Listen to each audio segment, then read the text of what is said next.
I am David Feldman, and this is the mop up for May 26, 2023. Stuart Rhodes, leader of the Oath Keepers, was sentenced to 18 years in prison on Thursday after a jury earlier this year found him guilty of seditious conspiracy for the role he played on January 6. Rhodes, a Yale Law School graduate, during sentencing spoke for 20 minutes, and he refused to apologize, called himself a political prisoner. These people never admit they're wrong. People ask me, what is it going to take? They will never see the light. Judge Amit Mehta, during the sentencing, said the following words: "I dare say, Mr. Rhodes, and I have never said this to anyone who I've ever sentenced before, you pose an ongoing threat and peril to our democracy and the fabric of this country. I dare say we all now hold our collective breaths when an election is approaching. Will we have another January 6 again? That remains to be seen." June is Gay Pride Month, and Target has come under attack from right-wing thugs for selling gay pride t-shirts, coffee mugs, and other assorted woke items. The CEO of Target has been forced to take some of the items off the shelves at certain stores, saying he feared for the safety of his employees. The leader of CPAC, Matt Schlapp, has joined the chorus. I wonder if it's the gay men's chorus in San Francisco. On Twitter, he published a letter he had written to the CEO of Target, telling him, warning the CEO of Target to stop doing business with satanic designers who sell items, encouraging children to switch genders, selling items at Target that celebrate LGBTQ plus issues at the expense of the religious community. That's what the head of CPAC, Matt Schlapp, chose to lead with on Thursday. Well, he picked the wrong day to attack the LGBTQ community, because on Thursday, the treasurer of the American Conservative Union, that's the organization Matt Schlapp runs, CPAC is part of the American Conservative Union, the treasurer of the American Conservative Union quit, saying a cancer is, quote, metastasizing throughout the organization, and it is about to kill our organization. Ben Jacobs over at New York Magazine writes that the treasurer of CPAC says that Matt Schlapp is raiding that organization's war chest to pay the legal fees associated with a civil lawsuit filed against Matt Schlapp back in January, where Schlapp was accused of sexually assaulting a male campaign aide working on Herschel Walker's Georgia Senate run. To be clear, Matt Schlapp, who wrote a letter to Target, the CEO of Target on Thursday, complaining that it's celebrating Gay Pride Month a little too much. It's satanic, he says. Well, the same guy, Matt Schlapp, is accused of sexually assaulting another man. The treasurer of Matt Schlapp's CPAC called it, quote, unconscionable, unquote, that Matt Schlapp continues to raise money for CPAC while not telling donors that the cash that you're donating will be spent on lawyers to defend Matt Schlapp in a sexual assault case. That would be Matt Schlapp in all the different Village People outfits. Conservative family values Christian nationalist Lauren Boebert also took to Twitter on Thursday to complain about a new President Biden initiative that she says targets conservatives. She says Biden is doing what Stalin did. Here is what Joe Biden announced that has Lauren Boebert feeling targeted. This strategy includes over 100 bold and unprecedented actions that government agencies are going to take to counter anti-Semitism.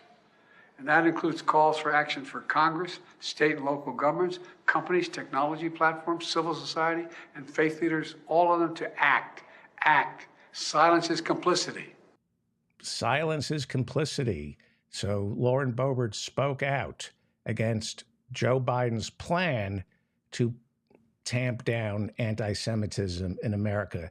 She says the effort to tamp down the scourge of anti-Semitism in America targets conservative Republicans. Now, to my Jewish friends who vote Republican, you are just as stupid as all the homosexuals, blacks, and women who vote Republican. Whether you like it or not, you're on their list. If you're Jewish, you're on the Republican Party's list. They may not come for you first, but they're coming for you. And because they're so good these days at deploying dog whistles, you won't even hear it.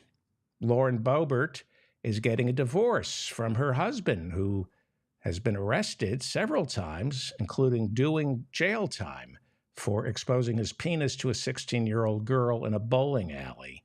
Business Insider reports on Thursday that one of Jason Boebert's sons, one of Lauren Boebert's sons, called 911 back in December, claiming Jason Boebert was beating him up. But before police could come to investigate, Boebert's teenage son called the police back and said, it was just a mistake. Jason Boebert, when asked about the call, told Business Insider that he has 4 sons and that when they all reach a certain age, they want to, quote unquote, test the bull. That's what he said. I want to test the bull. These are garbage people. The entire Republican Party, garbage people, from Matt Schlapp to Lauren Boebert, Ron DeSantis. They're all garbage. These are just garbage people. Jason Boebert and his wife Lauren Boebert used to run a restaurant until it went belly up. It was in Rifle, Colorado. It was called Shooters, where waitresses walked around in tight-fitted clothing carrying a sidearm, because that's what Jesus would want. You know, we make fun of Texas on this show, but they are very generous towards people with disabilities. For example, their governor, Greg Abbott, is confined to a wheelchair after a tree branch snapped, landed on his back in the mid-'80s.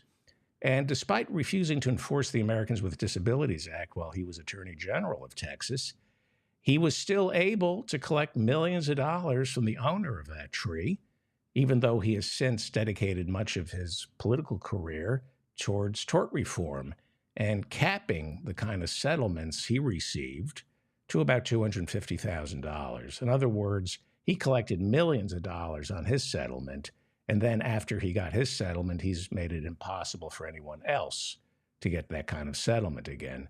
And that says a lot about Texas's character. They elected him governor. They're very understanding and supportive of people with disabilities. And now it turns out Texas has a speaker. His name is Dade Phelan. He's a Republican from Beaumont, Texas. And apparently, Speaker Dade Phelan, Republican of Texas, apparently he suffered a massive stroke last week. But the people of Texas couldn't be more supportive of the man. I think this is great. You have a governor in a wheelchair, and now you have the Speaker of the Texas House had a massive stroke, and he's still showing up to work each day, and nobody questions him. Here is Texas Speaker Dade Phelan last Friday night, toiling away, working for the people, not letting a massive stroke stop him from doing the people's business of Texas, like persecuting the LGBTQ community and making sure everyone has an assault weapon. Mr. Speaker, I move adoption. Mr. Campbell, send that amendment. The amendment is acceptable to the author. Is there objection to the opposite amendment?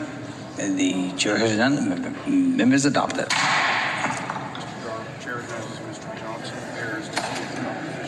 The chair recognizes Mr. Johnson of Harris. Mr. Johnson of Harris to speak in opposition to the bill. You want Niave? Chair recognizes Ms. Niave Criado to speak. The chair recognizes Ms. Niave Criado to speak in opposition to the bill. Isn't that great? I mean, you know, I'm sorry this man had a stroke, but he's an inspiration to all of us. The Speaker of Texas has a massive stroke and just gets right up there and keeps working. Mr. Campbell, send that amendment. The amendment is acceptable to the author. Is there objection to the opposite amendment?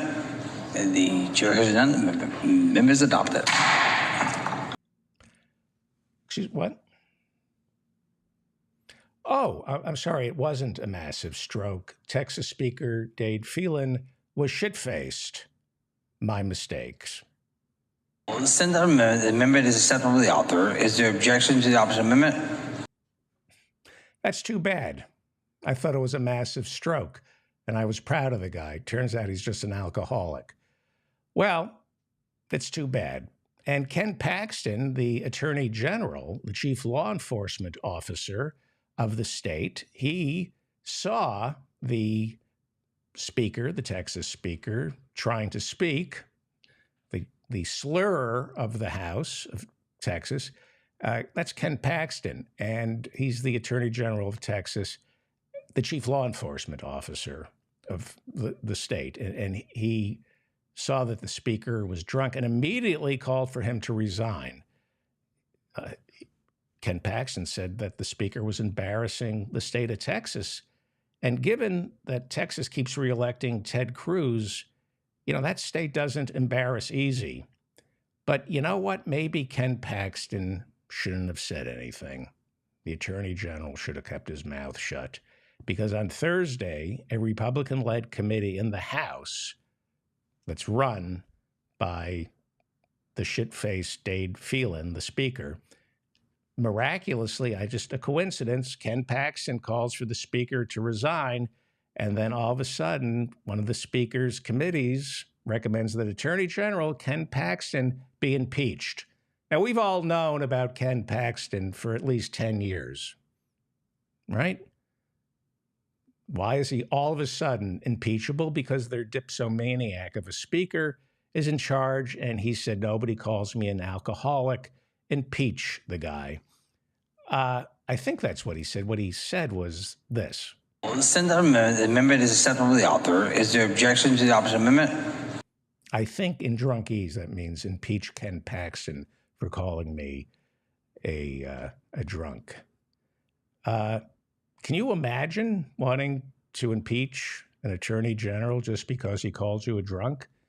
Well, actually, Ken Paxton, he was indicted back in 2015 on charges of securities fraud and failing to register with the State Securities Board while serving as a state legislator in Texas. He was selling investments and lying to potential investors, and he was indicted. Somehow the trial has yet to take place. There's another indictment. And back in February of this year, the Attorney General, who was indicted in 2015, the Attorney General agreed to pay deputies working underneath him inside the Attorney General's office. He agreed to pay them $3.3 million and apologize. He apologized for his retaliation.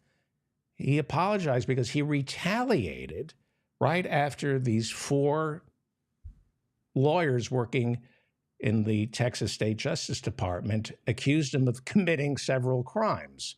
So the Attorney General doesn't like being called a criminal, so he retaliated, and then they sued, and the Attorney General settled, agreed to apologize to them, and paid them $3.3 million. Well, actually, it didn't come out of his pocket. The state of Texas is giving his 4 deputies the $3.3 million. So to be clear here, Ken Paxton, the Attorney General of Texas, had people working underneath him, and they were paid to prosecute criminals. But when these 4 deputies discovered that the guy they were working for might be a criminal, they spoke up, And he retaliated. 4 senior staffers working underneath Attorney General Ken Paxton of Texas will now split the $3.3 million. They already received an apology from Ken Paxton, the Attorney General. And as I said, $3.3 million isn't coming out of Ken Paxton's pocket. The state of Texas is paying those fines. It's great to be a white man in Texas, isn't it? Indicted in 2015, still no trial. And then on Thursday of this week, miraculously, for some reason, the Texas House filed 20 charges of impeachment against Ken Paxton, Attorney General. One of those charges is bribery. I don't understand why. We've known this man was a criminal since 2015, and yet the Texas House did nothing. Maybe the Speaker, can you explain why, Speaker Phelan, can you explain why the House waited so long? Send that amendment. The amendment is acceptable to the author. Is there objection to the opposite amendment? Okay. Thank you for explaining that to us, Speaker Phelan of Beaumont, Texas. What a great state Texas is. I have a lot of friends in Texas. I love visiting Texas, but the imbeciles who take steroids have taken over. On Thursday, Joe Biden and Speaker McCarthy said they are getting really close to reaching a deal on the debt ceiling. The House is taking a Memorial Day weekend break starting on Friday, and it is not expected to pass any debt ceiling resolutions until after the June 1st deadline, when America runs out of cash. You would think if we're going to default on all our loans and not be able to keep the federal government going, and Speaker McCarthy thinks this is cataclysmic, you wouldn't take your 3 to 4 day Memorial Day weekend. But no, they're going on vacation. The Treasury Department says it's going to issue $150 billion of new debt to keep the government running a little longer. Well, that sounds suspicious to me. We were told June 1st they run out of money, and then suddenly they find $150 billion. Meanwhile, details of a framework agreement between McCarthy and Biden were leaked to House Republicans, with many members of the far-right Freedom Caucus becoming outraged that McCarthy was willing to cave. But certainly, Kevin McCarthy can wrangle the Freedom Caucus. It will be a breeze, just like the 15 rounds of voting it took for him to get elected Speaker. You can negotiate with terrorists. They basically are terrorists, the Freedom Caucus. They aided and abetted the insurrection on January 6th. Look, we're about to default, so they say, although they just found $150 billion to keep the thing going. We're about to default. The House is in recess. And here is, I think, my favorite Congresswoman from St. Louis, Cori Bush. They're gambling with Social Security checks, gambling with Medicare and Medicaid benefits, with food for children, and with people's rent money. And that's a bad deal. The Dems are here. The Dems are here. The Dems are here. And we are saying, where are the Republicans? Sign the discharge petition. Madam Speaker, will you sign the discharge petition? Where are the Republicans? Sign the discharge petition. The Speaker needs to do his job. Now, I yield back. The House debate was empty. There were no Republicans there. The Democrats were there, and the Democrats are calling on McCarthy to sign a discharge petition, which means to bring a debt ceiling bill to the floor, and he'd rather go on vacation. So with Congress about to go on vacation and with the entire government supposedly about to default, although they just found $150 billion in an old suit, with all that going on and the Republicans about to leave for their Memorial Day weekend, what concerned Republicans most? Well, here is Congressman Glenn Grotman of Wisconsin. He's a Republican during Thursday's debate on the debt ceiling. This is what he's concerned about. A study was done a little while ago on the federal judiciary. I wish we had these studies for all other appointments by the Biden administration. And apparently his first 2 years, President Biden had appointed 97 federal judges. Of the 97 federal judges, I was expecting maybe 25 or 30 were white guys, because I know President Biden wasn't heavy on appointing more white guys. 5 of the 97 judges were white guys. Of those, 2 were gay. So almost impossible for a white guy who's not gay, apparently, to get appointed here. White guys not gay. Can't get a break. White guys who aren't gay. We're about to default, and the Republicans are worried about white guys who aren't gay not being able to get a break, which of course explains Ron DeSantis's campaign. That's what it's all about. White guys who aren't gay, who can't catch a break. Thursday was Florida Governor Ron DeSantis's first full day as a failed candidate for president. And during an interview on a right-wing podcast, DeSantis said if elected, he would seriously consider pardoning Donald Trump, as well as the nearly 1,000 January 6 protesters who have been convicted or await trial. The party of insurrection. Reporters caught up with former President Donald Trump on Thursday. He was busy cheating at golf, and here's what he had to say about Ron DeSantis. Are you angry, Mr. President, that Ron DeSantis entered the race? No, I think he's a very disloyal person because he was dead. He was looking for jobs, and I endorsed him, and he went up many points. He was 30 points down, at least, maybe more than that. He was dead. So I think he's very disloyal, but I don't care. Look, a poll just came out in Iowa. You saw the one that just came out a couple of minutes ago. I'm leading by 30 or 40 points. I don't mind that at all. But no, I think he's very disloyal, but he's got no personality. If you don't have personality, politics is a very hard business. There's nothing I enjoy more than Republican on Republican violence because they speak the truth. Here's Ron DeSantis talking about the debt ceiling and who's to blame. We're $31 trillion in debt, and he added almost $8 trillion in debt in just 4 years as president. That's Ron DeSantis telling the truth about Donald Trump. Got to hand it to the Republicans. They really fight each other. It's like a cockfight. But come November, they sort it all out and they support one another. The Democrats are so afraid of fighting like the Republicans do. Fights like this make you stronger. They do. Well, Newt Gingrich used to be Speaker of the House, and after Ron DeSantis made it official, he went on Fox News to talk about the advantage Donald Trump brings to the election. One of Trump's great advantages is he talks at a level where 3rd, 4th, and 5th grade educations can say, oh, yeah, I get that. I understand it. And in fact, Trump has now made the Republican Party the party of working Americans in a way that probably hasn't been true for almost 100 years. That's the logic. He says that Donald Trump, his strength is speaking to people who've had elementary school educations. And that's why Republicans do so well with working people. They think that working people are stupid.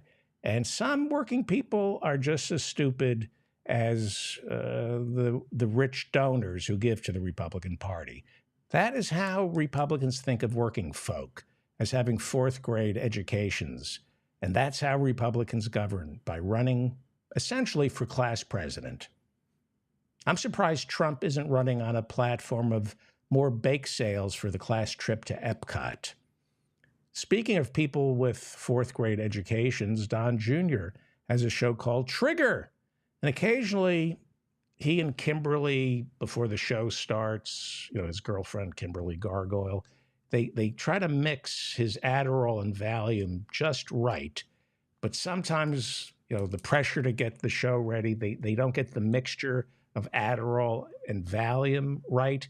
And occasionally the Oedipal conflicts just below the surface seep into Don Jr.'s monologue. Policy grounds or personality. Trump has the charisma of a mortician and the energy that makes Jeb Bush look like an Olympian. The policies of a D.C. swamp rat, because we've seen the flip-flops, right? So you see who he was trying to attack Ron DeSantis, but some Oedipal Freudian slip, and he said, Trump has the charisma of a mortician and the energy that makes Jeb Bush look like an Olympian. Or to put it another way, Send that amendment is acceptable to the author. Is there objection to the opposite amendment? they're just a party of degenerates, and they're going to get us all killed. It's great. They're getting us all killed. They're all closeted homosexuals, drinking, shooting, lying, cheating. Well, then Don Jr., on his show Triggered, accused Ron DeSantis of being a girly boy. I'm not making this up. I think what I noticed most about this whole failure to launch was without the visuals, because it's an audio-only program, you realize just how sort of nasally and effeminate his voice is. I don't know. I don't know if I'm going to be able to get rid of that thought now that it's been sort of isolated. You know, when you're on TV and you got visuals, you get a little distracted. Yeah, he was talking about Ron DeSantis launching his campaign on Twitter Spaces, which was just audio. And Don Jr., who's just a masculine male man, said that when you just hear Ron DeSantis' voice without the visuals, he sounds like a girly boy. Yes, Ron DeSantis isn't man enough for Don Trump Jr. Ron DeSantis is effeminate, not like Don Jr.'s father, who went to military school and learned how to march in uniform. You know, I would like to say, I really would like to say that Ron DeSantis, unlike the Trumps, actually served our country. But I can't. Ron DeSantis wore the uniform, but so did Tom Cruise in A Few Good Men. He wore a uniform too. Ron DeSantis play acted as a soldier. He was a JAG officer, which means he took time off from Yale Law School to, or maybe it was Harvard Law School, but he took time off from some big name law school to pad his resume by wearing the uniform and working as a lawyer for the military. JAG officers work as prosecutors or defense attorneys during court-martials. Yes, they go to combat zones, but they don't fight. They're lawyers. They don't fight. They wear the uniform. The only action Ron DeSantis ever saw was while he was stationed at Gitmo watching prisoners get waterboarded. And he said absolutely nothing. Said nothing. That's the only action he saw. But here he is with Trey Gowdy on Fox News, presenting himself as a veteran who wore the uniform. Yes, he wore the uniform. He didn't see any action. He wore the uniform. All right, you wore the uniform. If you are elected president, you may be the first one in a while to have worn the uniform. How would you address the ongoing war in Eastern Europe between Russia and Ukraine on day one of a Ron DeSantis presidency? Well, first, I think what we need to do as a veteran is recognize that our military has become politicized. Yes, our military has become politicized by phonies like Ron DeSantis who decide they want to run for elective office while they're attending law school. So they put on the uniform to politicize their resume. You talk about gender ideology. You talk about things like global warming that they're somehow concerned in. That's not the military that I served in. Yes, the military you served in turned a blind eye to torture. That's the military you served in. We need to return our military to focusing on commitment, focusing on the core values and the core mission, that would be something that I could take care of on day one. There'll be a new sheriff in town as commander-in-chief, and I think you'll see recruiting start to get back to where it needs to be because people don't want to join a woke military, and I think it's been really, really problematic. Here's why he doesn't want the military to be woke. Ron DeSantis, by every yardstick, is a fascist. And we have a serious problem in our military. It's been going on for more than a decade. Rapists in our military. There's a problem with white nationalists, neo-Nazis in our military. There's a problem with Christian white nationalist gangs and neo-Nazi gangs infiltrating our military. Too many members of our military were arrested on January 6. When Alabama Senator and racist Tommy Tuberville, Alabama Senator and racist Tommy Tuberville, when he was asked about white nationalists in the military last week, he said, "You call them white nationalists, I call them Americans." That's why people like Ron DeSantis and Tommy Tuberville do not want a woke military. Ron DeSantis doesn't want women, blacks, Hispanics, gays, lesbians, Jews, Arabs, Muslims in our military. He wants our military white and willing. He is a fascist. And when he becomes president, God forbid, he wants a military that will do his bidding, obey his orders, even if they run contrary to the promise of America. DeSantis is a fascist, pure and simple, and he knows one of the surest ways to make sure that an army is totalitarianistic and sadistic. The surest way to make sure that they support a fascist, the surest way is by making sure members of the LGBTQ community and women are too scared to join. You want to prevent fascism? Get a woke military. These people, they're not a joke. We've talked about this on the show. Hitler was a joke. All the way through World War II, he was a joke. Jokes are dangerous. I'm David Feldman. Please like this video. That's the best way to help me. Please share it with your friends. Please subscribe to this channel. And please come to office hours. This Friday night at 8 p.m., I'll be talking with Professor Anthony Lowenstein, author of the Palestine Laboratory. He's written a book about how the state of Israel is using the West Bank to manufacture products that are sold around the world. We'll also have Howie Klein from Down with Tyranny. He'll introduce us to Green Party candidate for Congress, Jason Call. He's running for Washington's 2nd Congressional District.